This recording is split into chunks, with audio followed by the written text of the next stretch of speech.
Are you a handheld gamer that is kind of salty because Square Enix opted to not bring the handheld version of I Am Setsuna to the West, instead only bringing it to consoles and PC with the PS4 and Steam? I was too. But if you got a Nintendo Switch, then you don't have anything to worry about because you can get I Am Setsuna for console and for on the go. As you may have guessed, that's what I'm about to review for you. A launch day title both in Japan and North America. Plus, if you collectors want to get a retail version of it, you can import the Japanese I Am Setsuna retail copy, and it has an English language option. But beyond the random tidbits of information, here is my review of the Nintendo Switch version of I Am Setsuna.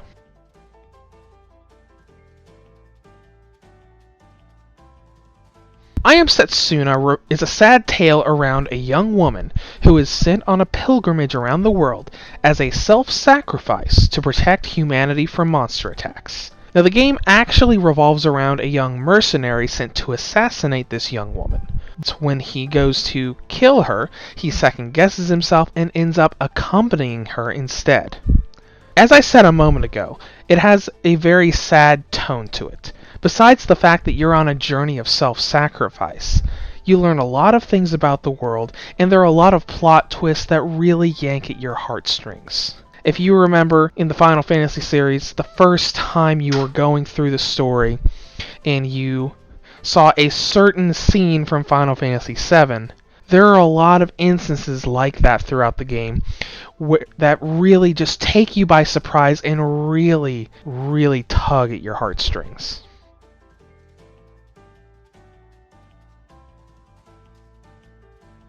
Setsuna, or I Am Setsuna, is a turn-based RPG that is a huge retro throwback to all of the old Square RPGs from the Super Nintendo era. If you've played games like Chrono Trigger, Final Fantasy IV, and Final Fantasy VI, this is supposed to be a modern take on recreating that kind of experience. And game progression is the first sign of all the retro elements.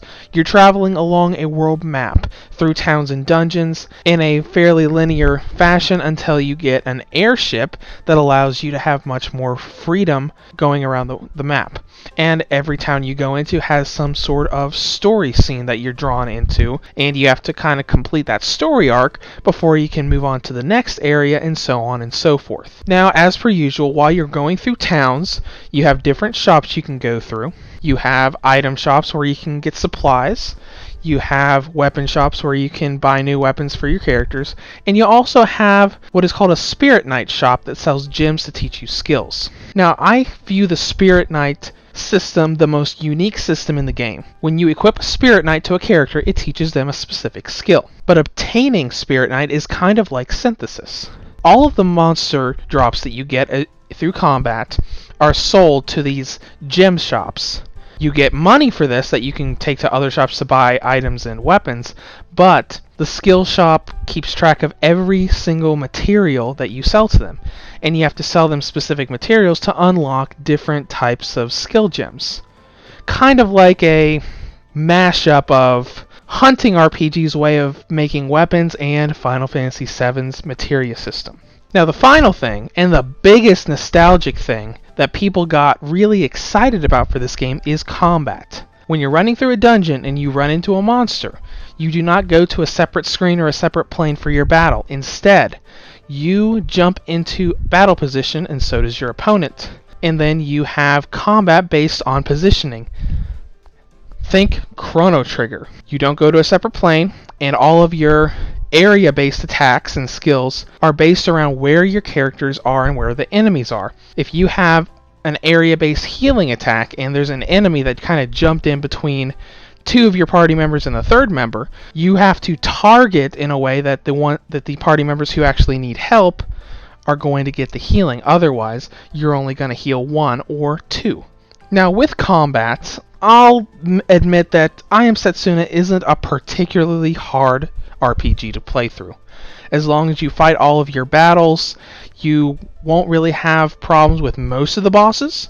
There is one section of the game where you will probably have to stop and grind for a little bit, but that grinding session is probably only going to be about 15, 20, 30 minutes long, and then you'll be fine to go on. And while a lot of the bosses do have particular strategies that specific party combinations and formations will help you with, I didn't find it to be that hardcore of a game. It's something that RPG fans and non-RPG fans could both get into and enjoy with a bit of challenge thrown in. The one thing that people might second guess purchasing the game at full price for, though, is length. Since Square Enix picked up this RPG to publish, you might be thinking, okay, Square Enix, so we're looking at probably 40, 50 hours of gameplay. Not exactly. When I went through the game, I did all the main story stuff, and I did all of the special hidden chests before the final boss, and I did about half of the character quests that unlock when you reach the final boss.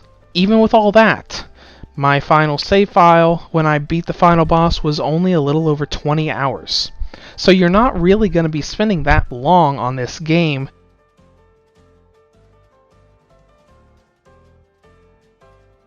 Alright, now presentation is something that I really want to touch up on. This is really good, specifically for handheld fans. First of all the graphics look really smooth. There's a whole lot of detail, not only in the character models, but also in all the environmental tracks. Like when you're running around a dungeon, you make tracks in the snow, and when enemies are hopping around the dungeon, they do the same thing. There's just a whole lot of detail in all of the environmental stuff. But the good thing for handheld users is that the game is so much nicer to look at when you take the Switch out of the dock and move it into handheld mode. When you're playing the game in handheld mode, you can see all of the details so much better than when you're sitting across the room from a TV. Unlike Zelda, which has a lot of jagged edges when you take it into handheld mode, I Am Setsuna looks just as perfect as ever. So I would even recommend you do it in handheld mode over TV mode, because you can just appreciate all of the details that much more. And I don't really have anything to complain about with load times or performance. Load times are nice and short. Frame rate stays at a steady 30 frames per second throughout the entire game. The only nitpick I have for the presentation is translation. The PS4 and the Steam versions of I Am Setsuna had a couple skills that had descriptions written in French in the English language version of the game. They did not fix this for the Nintendo Switch version. As you can see here, it is still written in French. If this doesn't bother you, then, well, who cares? But I just thought it was worth mentioning. Now finally, battery life. I Am Setsuna has some pretty promising battery life estimates. Note that the estimates you're about to see here are from 100% down to 15%. You would get a little bit more out of it if you actually let it go down to 0%. When you're at max brightness with the Wi-Fi turned on, you're going to get 3 hours and 46 minutes out of the game. If you have max brightness on with the Wi-Fi off, you're going to get 4 hours and 10 minutes. If you lower the brightness down and keep Wi-Fi on, you're getting about 4 hours and 54 minutes. But if you turn Wi-Fi off and the brightness all the way down, you're going to get 5 hours and 24 minutes. So, considering that's only to 15%, I Am Setsuna will get you an average of 4 to 6 hours of battery life, which is huge compared to Zelda Breath of the Wild that only gets you about 2 to 3 hours of battery life. In conclusion, I Am Setsuna is an RPG made for retro RPG fans, and it really excels at what it sets out to do. Although the game is a pretty short experience, being only 20 hours for a JRPG, and a couple of the skills are translated in the wrong language, it's still worth picking up for any fan of this type of game. Reviews to Go rates I Am Setsuna an 8 out of 10. If you have any questions or comments, feel free to leave them below or head to my website at www.reviewstogo.com, and Vita owners can look forward to a review of Toukiden 2 this Tuesday.